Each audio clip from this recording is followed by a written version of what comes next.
Hi, I'm Sean. In this video I'm going to talk through the development of 925 Feet, a custom map I'm creating for Counter-Strike 2. This map sees two high-rise offices connected via skybridges, with players having access to two floors on each side. The gameplay is fast, with a mix of close to medium range combat. For context, Counter-Strike 2 is the latest game in Valve's highly popular first-person shooter series. It's powered by Valve's in-house Source 2 engine, and uses the Hammer level editor. Not only do I think Source 2 is the most stunning game engine, balancing photorealism and style, I also find the Hammer editor to be the easiest and most efficient for level design. CS2's Arm Race game mode is a team-based mode, in which players earn kills to progress through a list of weapons until they reach the end. Arms Race maps are symmetrical, with each team respawning on their team's dedicated side. They are small to medium-sized, and mostly feature some amount of verticality. The official maps Baggage and Shoots use rotational symmetry, while Pool Day uses standard symmetry. As I wanted there to be a lower and upper skybridge, rotational symmetry wouldn't be possible. Also, I opted for a larger size compared to the official maps, to account for the empty space between the two buildings, as well as allowing this map to be compatible with the classic game modes. Another important design feature of the Arms Race maps is there is usually an advantageous position in the map that players need to work towards as a mini objective. In Baggage, players can either fight to gain access to the upstairs section above the enemy spawn, or can sneakily turn on a conveyor belt to be able to boost jump to a hidden high ground. In 925 Feet, players have the option of backtracking to the lower sniper point, which has little cover and limited visibility, but the advantage of being unexpected.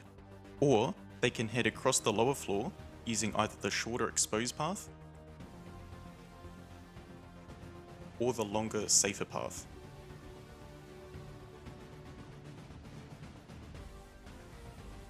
From here, players can fight to cross the lower bridge to get to the enemy's side. They could stay on the lower floor, or use the enemy's stairs to reach their top floor. If we backtrack, instead of crossing the bridge, players can use the safer option of using their own stairs to reach their own top floor. From here, players can use the high ground for some unexpected angles, cross above the lower bridge, or cross the high bridge.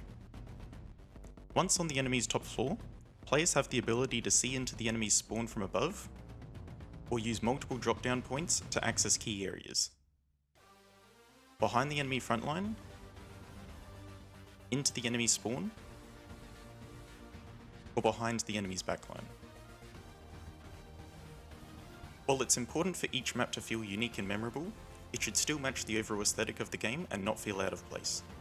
Across all the game modes, CS2's maps have bright, clear lighting, feel clean but detailed, and notably feature no destruction, unlike other games of the genre.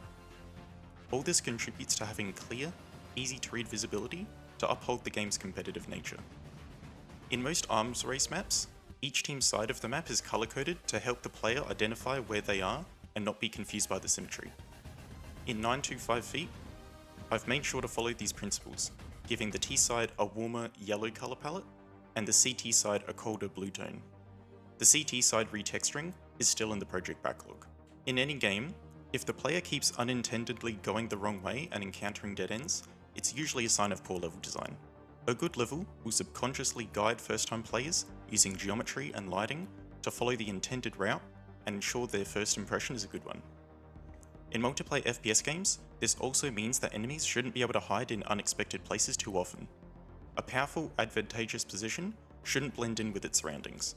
To account for this, I've used geometry like lines and contrasting colour to guide the player around corners along the correct route, as well as strategically placing lights to attract them to the next room, but this project is yet to have a proper lighting pass, so all the lighting shown is temporary. For positions found to be strong in playtesting, it was important to keep the background clear to give the player in the position an easily identifiable silhouette, as well as drawing players' views to this position through surrounding detail. A massive appeal of Source 2 is the limited effort required to keep the levels optimized thanks to its viz system. As long as the level designer keeps viz in mind when creating the level geometry and creates it following design principles that work for viz, most of the work is already done. This involves minimizing wasted texture space by using special viz materials on non-visible surfaces, keeping the map sealed to avoid viz leaks, and avoiding n-gons like any other modeling software. Also, limiting cube map overlaps while also keeping them visually ideal and utilizing instancing wherever appropriate. My workflow for this project has been to use a Git repository for the whole development to properly save and track progress. First, I made a grey box of the level and iterated on the design through each playtest. Once I was comfortable with the flow, scale, lines of sight, and overall balance, I began the art pass, starting with main geometry and working down towards the finer details, but not exclusively in that order. Some main geometry came after doing smaller details like vertex painting. During all of the art pass and even in the grey boxing, I ensured to use as many reference images as I could to keep the map feeling true to life, having variety, and avoid lacking design inspiration in the development.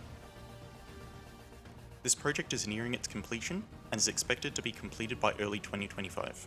Once finished, it will be available to download and play via the Steam Workshop.